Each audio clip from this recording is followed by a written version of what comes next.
Hi everyone, my name is Sophia Denaire and I'm one of the UCI CHAMP coordinators. Thank you for watching our recording of the Insight from UCI Medical Students, which was recorded on Friday, April 30th. Unfortunately, the beginning of the workshop was not processed correctly, so we're missing about 2 to 3 minutes of the workshop recording. So I'll be here to fill it in and then I'll hand it over to the medical students. So let me begin. So here's our presentation about Insight from UCI Medical Students. This was brought to you by the Free Clinic Project Careers in Health Accessibility Mentorship Program. Okay, so we had 5 medical students for this panel, Andrew, Kylie, Dean, Chau, and Kirsten. They were all first-year medical students at UCI. So what does it mean to be a medical student? This is the general timeline from high school to medical school. So after your 4 years of high school, ideally you would go to a 4-year college institution or a 2-year community college to receive your associate's degree, and then you would transfer to a 4-year university to complete your 3rd and 4th year to receive a bachelor degree, and that could be a bachelor in science or a bachelor in art. For medical school, your major does not matter, but you do need to complete a couple of prerequisites, which we will be explaining in the next slides. Either during college or after, you should complete your MCAT, which is a test to get into medical school, similar to the SAT, but a lot more intense. And then possible gap years. So some students have used these gap years to travel, to get more clinical experience, to do some research, etc. You could really do gap years for whatever reason you'd like. Some people do it because of other personal reasons. And after you go to med school, and this is 4 years, and then after you can specialize, which can range from 2 to 3 more years. So in total, achieving a degree in medicine could take you 12 years after high school. So this is a big consideration to think about. Okay. This next slide is presented by our medical student, Andrew. He does begin by saying that really you could have a degree in anything, and either a Bachelor of Arts or a Bachelor of Science, it really doesn't matter. I'll go ahead and let him explain the rest. So you could either get Bachelor of Arts or Bachelor of Science in anything. So when I mean anything, it could be like anything. It's like you can be a science major. I know a couple people who are like music or art majors who go into medicine. Like it's really up to what your passions are. But there are caveats to that. So to get into medical school, most medical schools require you take certain classes. So common ones are like you need to take a couple quarters or semesters in biology, chemistry, organic chemistry, English, and everything that's listed there that I'm not going to read. So if you do choose a non-science major, it is up to you to kind of take these classes in addition to your required classes. As opposed to if you go into college with a science degree, most of your majors will already tackle all of these classes, so you don't even need to take anything additional. In terms of GPA, so there's no like formal minimum to apply to medical school, but getting to medical school is a competitive process. So in the 2019 to 2020 cycle, the average applicant who got accepted into a medical school had an average GPA of about 3.73. Yes, a comp sci major can be pre-med, but just keep in mind that in addition to all your computer science classes, you'll probably have to take like bio, organic chemistry, and everything on the side. So I think that requires like a meeting with like a career advisor or like your major advisor to make sure you like plan everything. There's also a standardized test to get into medical school. So just like how you have to take like the SAT and ACT to get to college. So you'll need to take an MCAT for medical school. Just going to test everything from biology, biochemistry, critical reading, psychology, sociology, and basically all the science classes that you take during undergrad. And the average score between 2019 and 2020 was a 511.5 for those accepted to medical school. The highest score possible is a 528. And I think the lowest is like a 470 something. But yeah, so these are the requirements for medical school. They're not really requirements, but I guess the GPA and MCAT are more like guidelines of like what you should aim for to get accepted into medical school.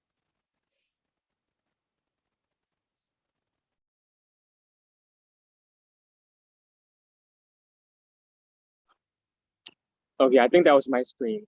So as Andrew just mentioned, there are a lot of things you got to do in college. For example, taking required courses, maintaining your GPA, preparing for the MCAT. But there are also other extracurriculars that are recommended for college students who want to get into medical school. And because medical school is a really competitive process, you want to do as many of these curriculars as you can. And depending on your time, you might be able to do less, or someone who started an activity earlier will be able to go through them a lot. So it depends on one's passion and one's availabilities. But in general, the research part and the clinical volunteering part is highly recommended for college students who are applying to medical school. So research, I think, since you guys are high school students, you have probably heard about research, at least through news or through articles, and some of you might actually be in research labs, maybe, or have someone in the family member who's conducting research in a lab.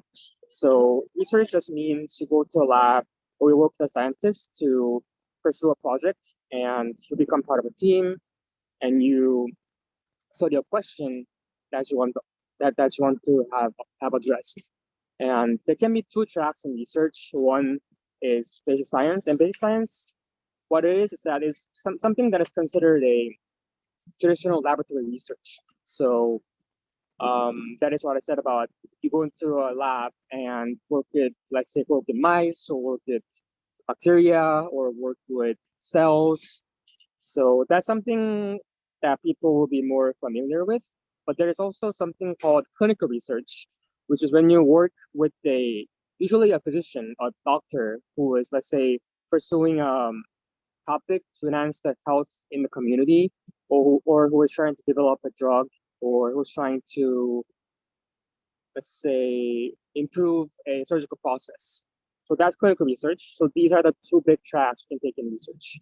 Now, there is non-clinical volunteering, and it's different from clinical volunteering in that it does not involve any hospital work.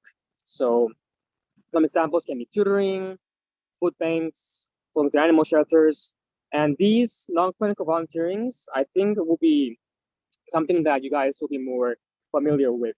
And some of you guys might actually be in some of these activities or have started them when you joined high school.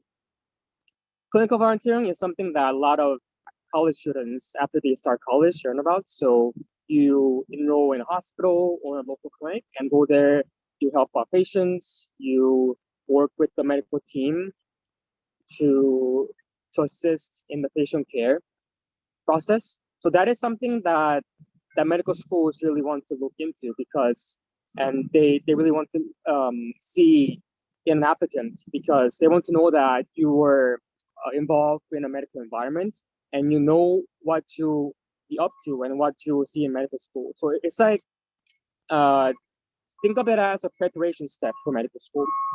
And that is exactly why medical schools want college students to have some experience in working in these hospitals and clinics.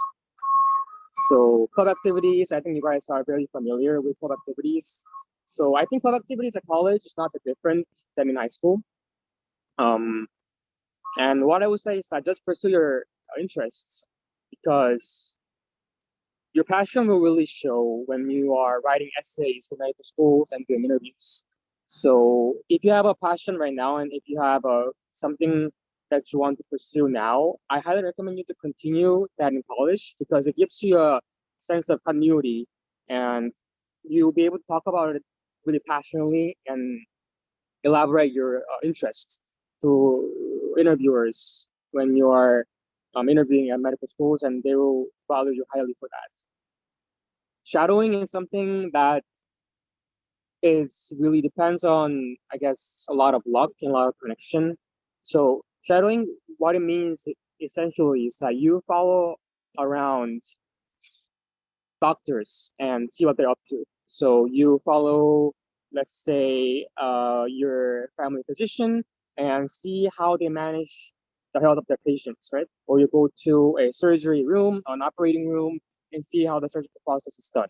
So shadowing is kind of difficult to actually get into as a college student, even let's say as a sophomore or junior, because there is not that many, I think, opportunities that you can downright get into.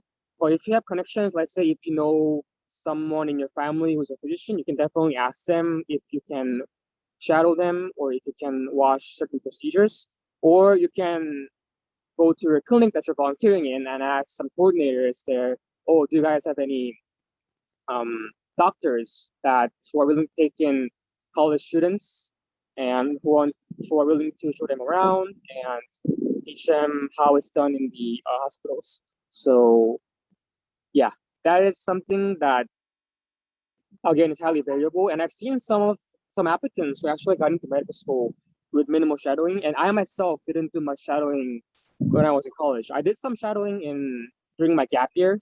So yeah, if you can get shadowing, that's phenomenal. If you cannot, don't worry. So yeah, and the other things like hobbies, you can definitely mention hobbies when you're doing medical school interviews or writing essays. Something I've seen is also military service, which is actually valued a lot by the admission committee because it really shows dedication um, to the country, and also it makes you really stand out. It makes you unique. So if someone is really interested in military service, you can definitely pursue it. And don't worry too much about being, let's say, slower than other students, because if it's something that you really are passionate about, definitely pursue that. And you can pick up on education and start college again when you finish your service. So that is something that you can pursue too.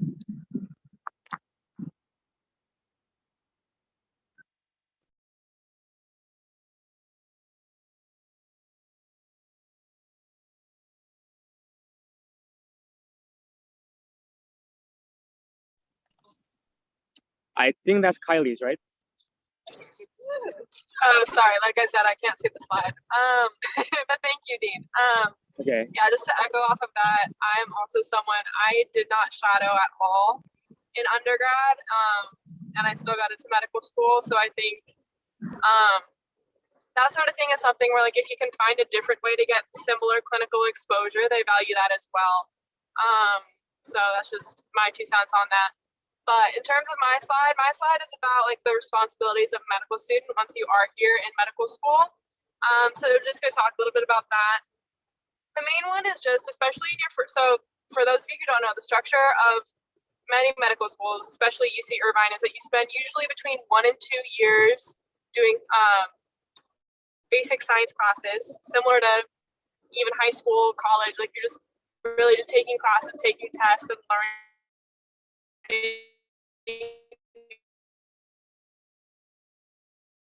everything that you can. People rotate through different specialties to kind of get a sense for what you like, what you don't like, what sort of specialty you might actually want to pursue full time after medical school. So in those first 2 years, your main responsibility is really just to learn as much as you can, to shadow physicians if you get the opportunity, to kind of start thinking about what you may or may not be interested in, learning about different specialties that you may not even know exist, and just learning, really. And then in third and fourth year, it's kind of your responsibility to read up on cases, try and get a sense for what different specialties are like, and think through, okay, this is what I thought I would want to do, but I tried it and I hate it, or, I didn't really think I would like this, but now I'm rotating through and it's amazing. And so that's kind of what it looks like in third and fourth year, is more getting that practical experience and trying to learn from that.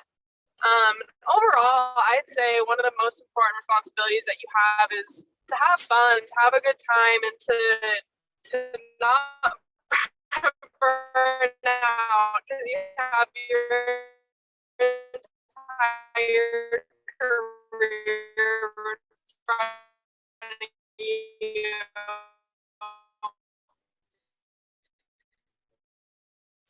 To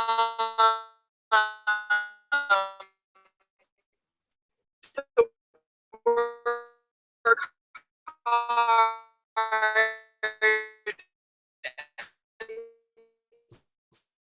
So finding organizations that you enjoy, becoming involved with those, and doing research if that's so, maybe doing research if it's not, you should probably do some research. And if anyone has something written on my slides that I forgot to mention about it.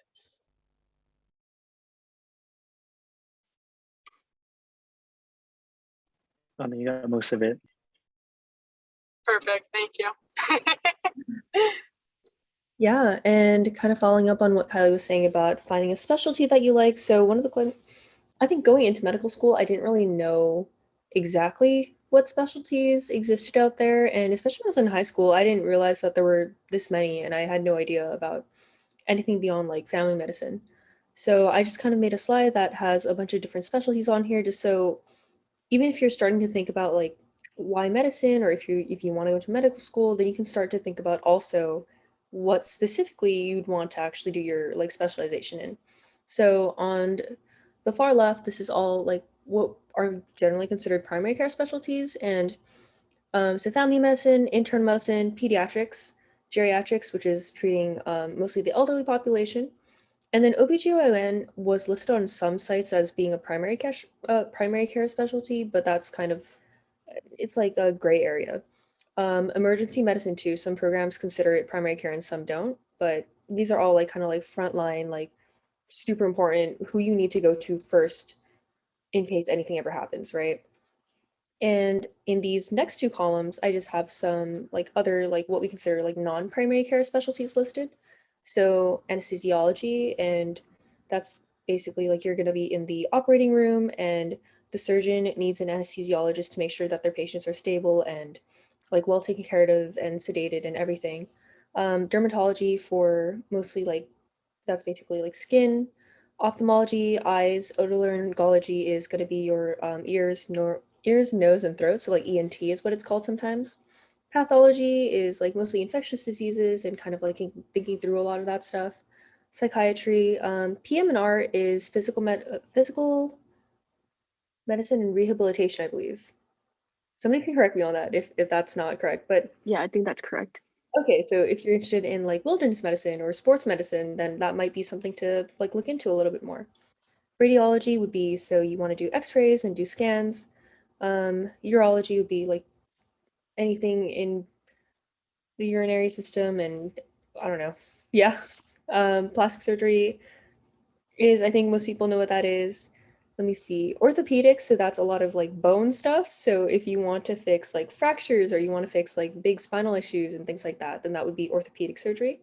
Neurosurgery, everything to do with the brain. Vascular surgery would be so arteries and veins, anything that has to do with yeah, your vasculature. And finally, general surgery, which is kind of a good launching point if you want to do things like trauma surgery afterward, or cardiothoracic is sometimes done after general surgery, transplant surgery. Yeah, so there's a lot out there, and no matter what you're interested in or what you're even thinking about doing in the future, even tentatively, like super tentatively, you have a lot of options, and you're sure to find something that you're gonna love. So yeah. Okay, so we'll move on to the more personal part of the panel. And the first speaker we have is Andrew. Hello again. I think I forgot to mention something on my slide about letters of rec. So I'm on my iPad and the videos were blocking it. But something that is also a requirement for medical school is letters of recommendation. So kind of like if you're applying to private colleges, you know how you need like to ask your teachers to write you something to send to the schools. It's very similar for medical school. So you're required to have about 3 letters from different professors. So they normally require a letter from like a science professor that you have, a non-science professor, and just anyone that you've worked with. And then you need to compile those and then send them out to the medical schools that you apply to.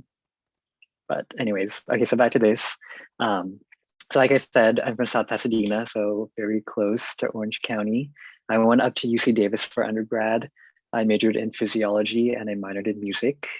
And when I was in high school, I was involved in a couple of things. So one big thing that I had was I played the piano. What?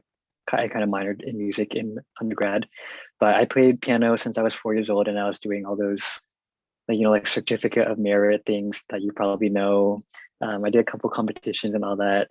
I also was like a high school tutor. So when I was a junior, senior, I was a tutor for like freshmen, sophomores.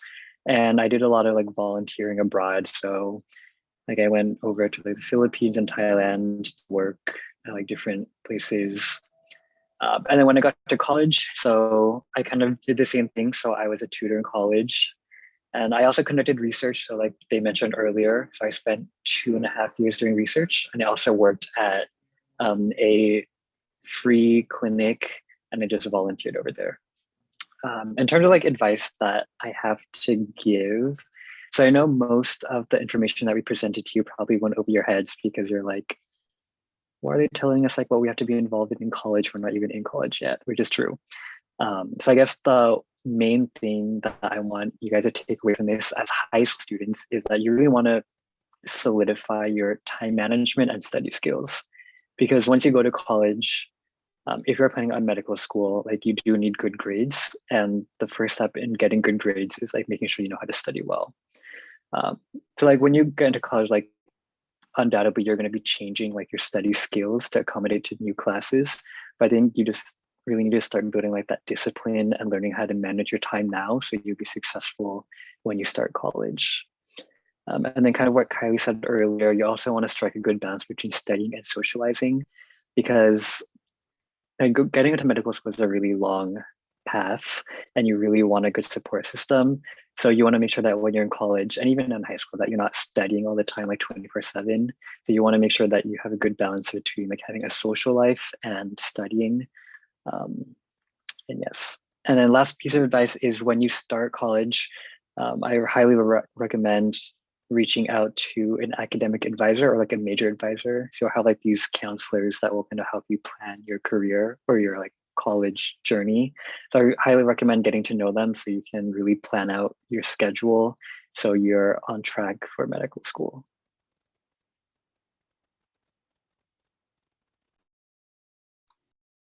Andrew, we have one question for you. What's the pre-med and overall student community like at UC Davis? Yes, so I love UC Davis.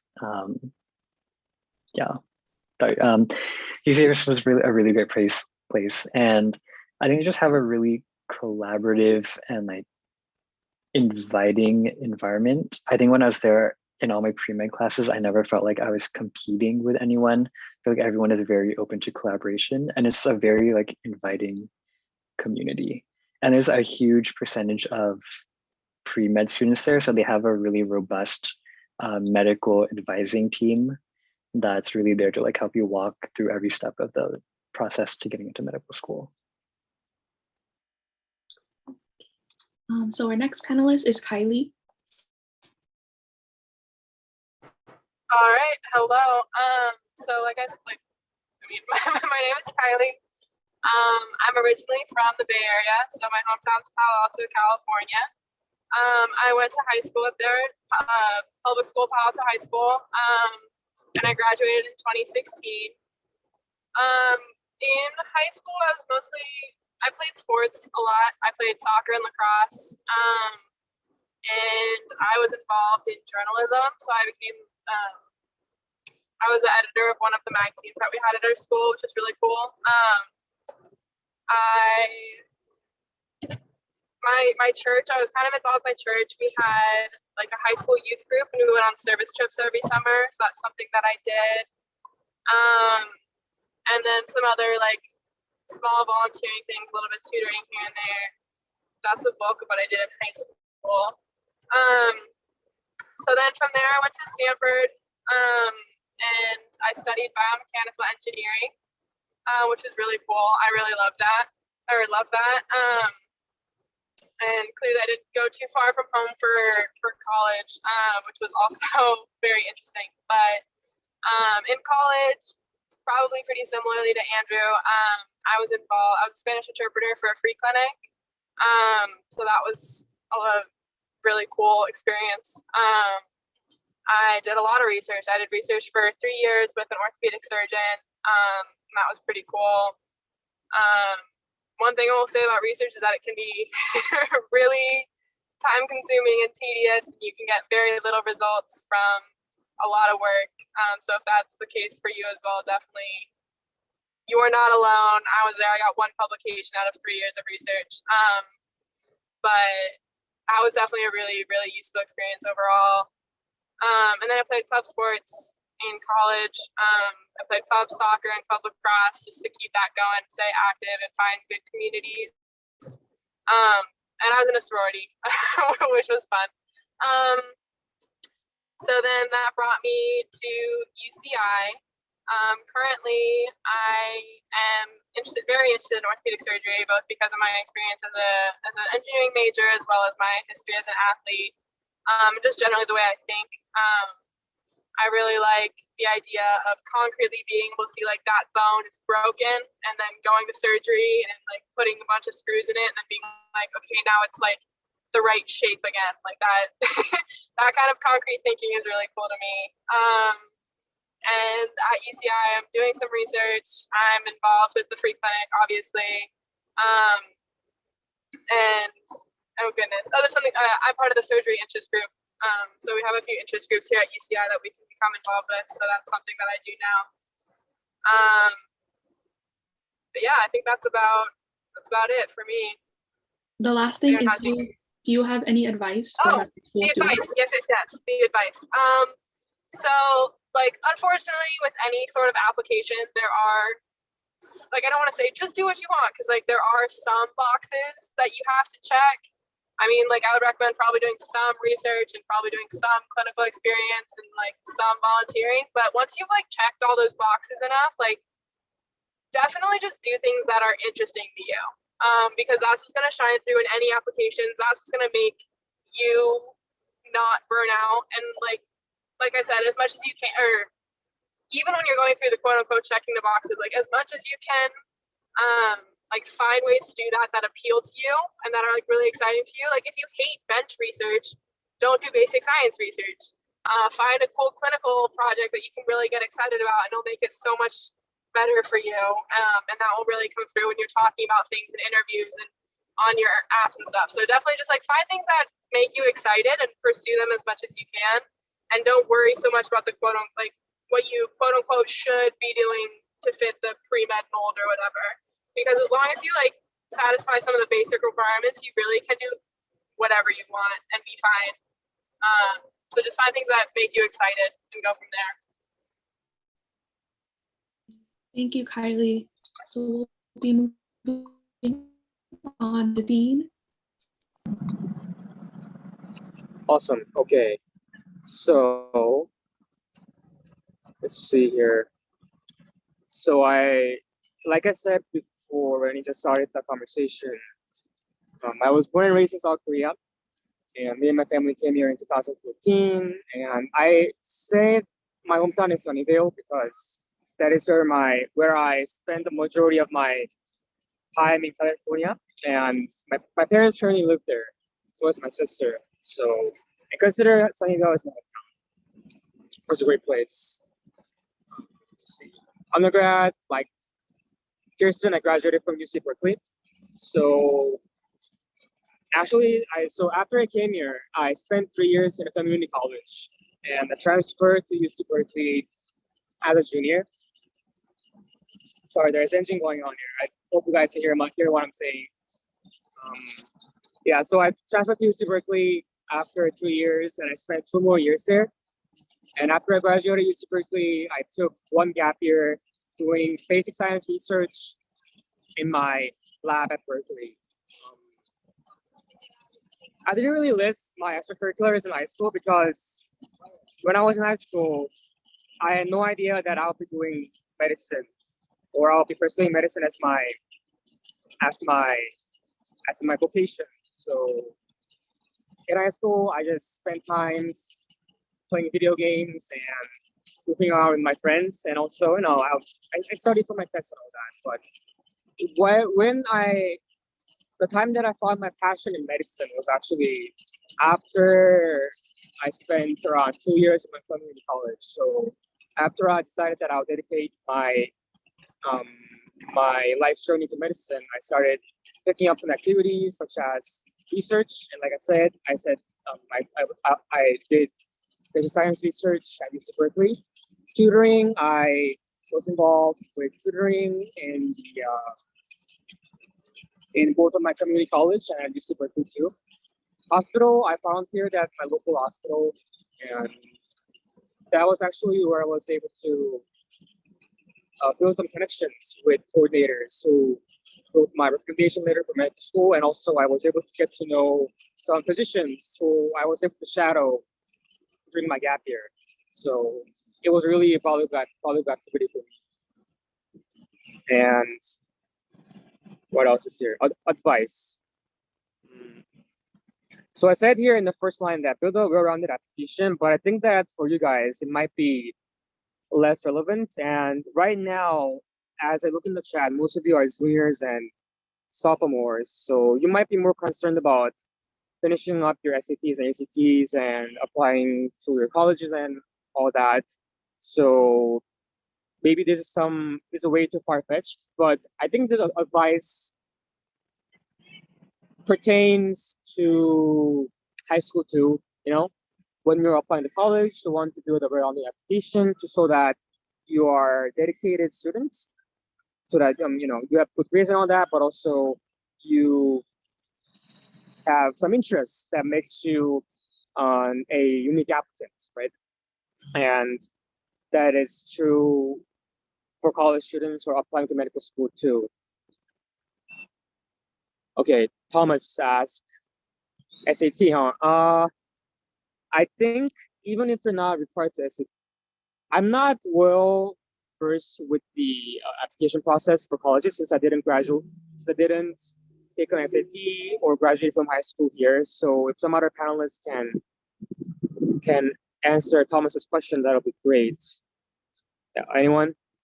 Andrew, Kirsten? I can speak on it. My sister just applied this year, and she didn't submit any of her SAT, ACT scores, and she wants to be a nurse, so she got into one of the top nursing programs. I don't want to say anything because I don't my sister didn't give me any consent to share. But yeah, if you don't want to take it, I don't think you have to if you want to show. Just like Dean said, you can show that you're a well-rounded applicant. Similarly, if you take it and you show that you got a good score, it also doesn't hurt. So it really is up to you. I know for UC specifically, we have phased out the SAT and ACT. So if you're looking for an undergrad and you want to go to a UC school, you don't have to take it. Great answer. Okay. Where was I? Yeah. So the second point I want to make is that start your activities early. So that's what I was saying about continuing your passion in high school and college too, because you really want to develop let's say your interest in a certain area. For example, if it's hiking and you went to a lot of hiking trips as a child, as a high school student, you might want to join a hiking club at college if there is one available to continue that. Or if you were interested in, let's see, journalism, like Kylie did in college, you can. So if you're interested in, let's say, reading articles online and writing about certain topics in journalism in high school, you can definitely continue that in college too, so that you can maybe mature that and develop that into something more meaningful, so that you can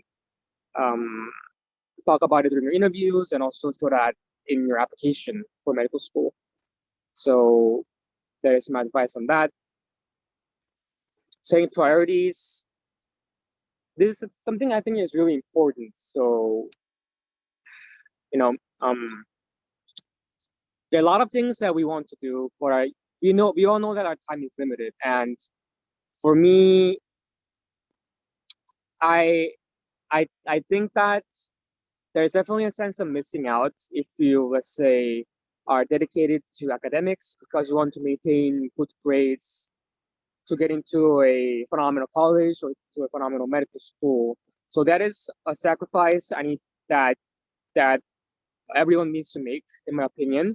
So don't be too let's say too sad or depressed about, let's say, not being able to enjoy your life as much as your other friends who are not committed to, let's say, to applying to medical school or taking that pathway. Because if you are passionate about something, you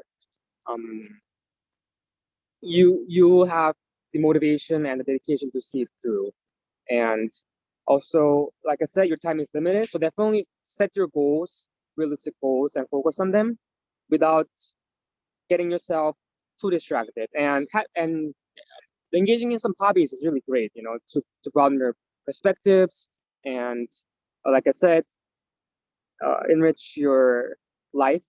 But again, your time is limited, right? So I highly, this is something that I tell everyone who asks, what is something that I really need to do to improve my grades or to become a better student in college so that I can shine as a medical school applicant. And I tell them, really focus on your priorities without getting distracted. So yeah, you can ask me about that later if you want to. And the last point was information is key. Oh, Caroline asked, how many hours do you guys study per day? Great question. Let's see. I think per day for me, it depends on the quarter actually. In the fall quarter, I studied about 5 hours per day. And as a medical student, right? And right now, I probably study a bit less because our workload is less. In college, I think it's in my junior and senior year at Berkeley, which was really competitive. I think I studied about 7 hours a day, actually, if you include, let's say, group work or doing homework and all that.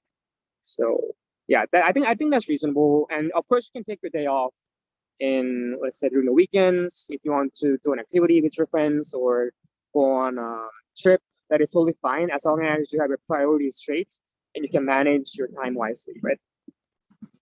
So last point, I said information is key because I think you guys coming to this meeting is one thing that really shows, you are ahead of the curve because you'll be getting quite a bit of valuable information by just being into this meeting, right? So information is key really because people who know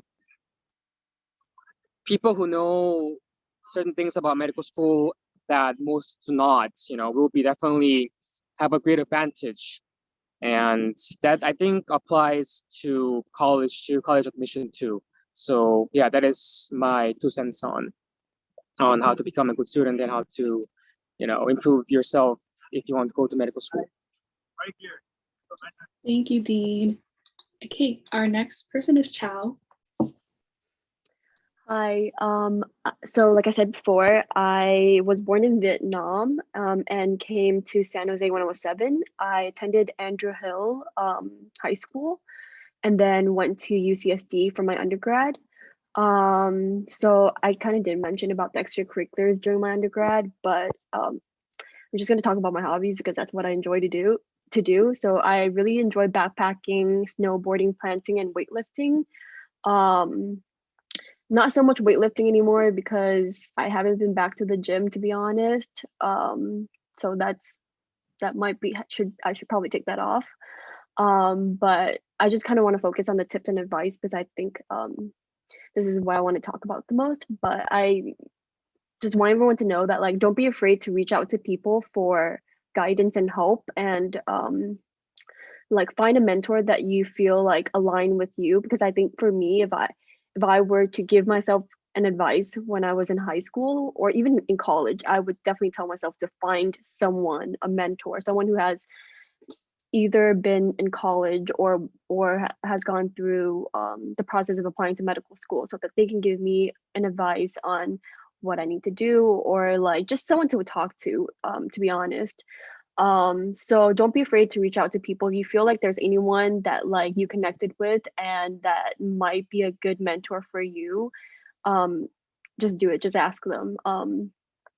And the next advice I have is to explore different career paths, because there's so many different healthcare professionals. Like, I don't want to take away from like me talking about medical school, but then there's so many other healthcare professionals in the medical field. There's physical therapy, occupational therapy, nurse practitioner, physician assistant. So I would highly recommend you all as a high school student to just start exploring these other healthcare fields and think about other options. Like what kind of like, what do you want in your life, and if it aligns with how you want to live. So yeah, that's another advice I have. And then my last is like a pretty big one: find balance in your life, because this is so big for me. I think it's really important to, I don't remember who mentioned it. I think it might be Andrew that said this, but yeah, find balance in your life. Like, and this is gonna look different for everyone, obviously. But like, find things that you like to do outside of school, because I think it's also good to have a good mental health. Because medical school is not or medicine in general is not it's not a like destination. It's like a long journey. You know, you're after medical school, you're gonna be working with patients, and like people's lives are on like in your hands essentially. I mean, you're working with other providers too, but it's not a destination. It's like or it's not like a sprint, it's a marathon. So just think of it as like a long journey, and like you need to also find balance and take care of your mental health during the process. So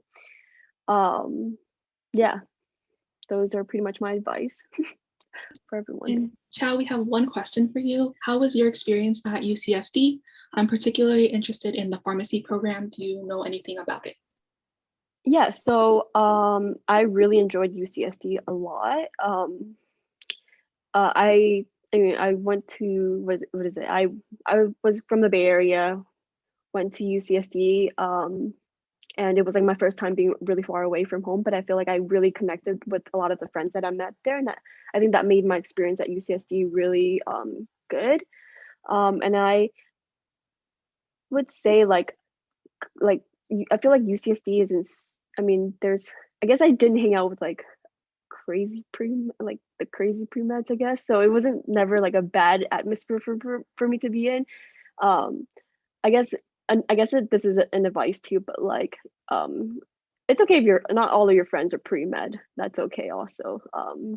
It maybe could also be good for your sanity to not be surrounded by so many pre-meds. I don't want to scare anyone, but just putting it out there. But in terms of the pharmacy program, I don't know too much about it. I do have friends who attend UCSD pharmacy program. If you have any specific question for that, like about that, like you can go ahead and ask me, and I can maybe ask my friend who's currently, I think, like a 3rd or 4th year pharmacist student. Thank you, Chau. And Yeah. we have everyone's emails in the panel. Oh, yeah. Yeah, Chau, you can put your email in the chat as well if you'd like. I'll be sending out the slides, and everyone's emails will also be on the slides, so you guys can contact them afterwards if you'd like. Is that okay with all the panelists? Okay, cool. So we'll be moving on to Kirsten. Hi, everyone. So yeah, like I said in my intro, I'm from the city of industry, which is not too far from here. In high school, I didn't do, actually no. So in high school, I did hospital volunteering, but I wasn't really in any sort of like even remotely medical related extracurriculars. So in high school, I was really into like mock trial and journalism. And I actually went into college wanting to be an English major, but I ended up doing a double in molecular bio, and my other degree was for toxicology. So it was just kind of like a very big difference. And I think what I realized is you can have it all. You can sort of have it all, right? So a lot of people seem to think that once you pick a major, that's kind of it for your classes, that's kind of it for your academic interests, but it's pretty easy, or in my experience, it's pretty easy to kind of take your major classes. But I also enrolled in a ton of English classes. And I think those were honestly what kept me happy and kept me really sane in my academic career, was having all these other classes like about history and literature that I really loved. And then learning things that I knew would be essential for my career in the form of like my major classes. And in college, yes, I did research. I volunteered at a free clinic, but I think a lot of my time was honestly spent in culture clubs, like social culture clubs. So I was in the Asian American Association, and that was my biggest thing. Like I had more hours in that than probably my free clinic and first research lab combined. So I definitely am of the opinion that you have to definitely like have something in college that you just love to do. You really don't need to make your whole college career oriented around being pre-med or thinking about like everything that you have to do in the form of like a checklist for application purposes. Like it's good to have those things, obviously, of course, but it is also really important to have that balance, like Chau was talking about. So I think every single semester that I was in college, I tried to do something new. So for example, I always tried to take at least one class or seminar that was so unrelated to like anything else I was doing. So I think like I took a baking class, I took one on bicycle maintenance and repair. I took one on cryptocurrency that I totally didn't get. Like it was super over my head. Like I didn't know what was going on, but it was fun. It was fun. And I even did like martial arts for a semester. So just really do all these things while you have the chance. College is a really great opportunity. It's really, really fun. There's a lot out there. It's a really big place too, if you just kind of like spend some time digging around and just seeing what kind of passion projects people have and have turned into little classes. So yeah, that's kind of more elaboration on what I meant in my advice section. So make time for your personal interests. Don't be afraid to create things, right? So no matter what scale that's on. So if you want to sit around and do sketchbook art all day, like I think that's fantastic, and I think that's really great, and that can be something that actually becomes a really good conversation for you, and I don't know, maybe your personal statement or your interviews far in the future. And yeah, like just mix and match your interests however you want. Like it's really important to do that and just kind of don't let go of what you actually enjoy doing so that you can do what you think you like quote unquote have to do. Yeah, so that's it. Thank you, Kirsten. Okay. The last part, I guess, is does anyone have any questions? Please drop it in the chat or say it out loud. Because we are running out of time, I will just be making some short announcements. But yes, feel free to drop any questions in the chat, and I'll make the announcements while you guys have time to like ask questions. Okay, so the first announcement is we do have an undergraduate mentorship program. So if you think that the workshops are just not personal enough for you and you want to meet with 2 undergraduate mentors to talk about your college applications or just homework or anything about college, I'll be dropping the link towards the end of the presentation. And I think everyone should have received an email about this as well. Second is we have 3 more workshops after this. So the next one is different pathways to a career in health. And so here, I remember Chau was mentioning to look into other health careers. So this will be a perfect opportunity. For that, we'll be talking about nursing, pharmacy, and physical therapy. The next one is the science behind our skincare. So I don't know if you guys have ever had the time in your life when you were like maybe in Walmart or Target or CVS, and then you were like, oh, what should I get for my skincare? Or, like, I'm dealing with this issue, what should I do with it? We'll be talking about that, and we'll also be talking about some skincare conditions that a lot of teens do have. Last, we'll be talking about health disparities on May 21st, and this is just to talk about pertinent public health concerns, especially regarding health disparities or like differences between different races and socioeconomic groups. Okay, the last thing is I know throughout all of the med students slides, they heavily talked about their research. So we do want to extend this opportunity for you guys to do research in the summer. So it's called the Summer Research Enrichment Internship. And you guys might have gotten the email, but I'll also put this in the chat. You'll basically be able to explore your research interest and get introduced into research. That way, when you are in undergrad, you'll know how to approach a professor to ask about their research or to be part of their lab.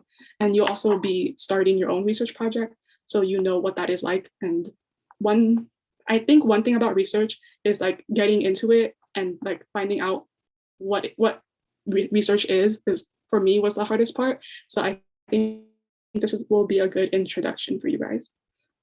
And I think that should be all. Oh, evaluations. If you guys can, please, we do really read these so we can keep like bettering this program. And Yeah, I think that should be all. I know that I don't think there was any questions in the chat, but we did have some questions submitted to us. So I'll stop sharing so I can drop all the links. But the first question that was submitted, anyone can answer from the med students is, what do you, wait, where'd it go? Sorry, okay, here it is. Throughout your journey pursuing the field you're in, what is something you were glad you did, as well as something you wish you didn't do?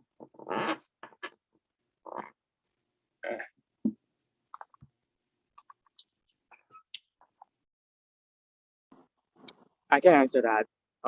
So could you repeat the question again? What was something that I was glad that I did? Mm-hmm. Yep, and then the opposite was something you wish you didn't do, if there was anything. Yeah. So something that I was really glad that I did was that I wasn't afraid of, let's say, facing challenges and taking on some unorthodox path to medical school, because again, I went to a community college and transferred, so and I was an immigrant myself, so kind of overcoming the language and culture barrier was a big challenge for me. So I believe that we each have our own challenges and own obstacles and barriers that we must overcome in life to move forward.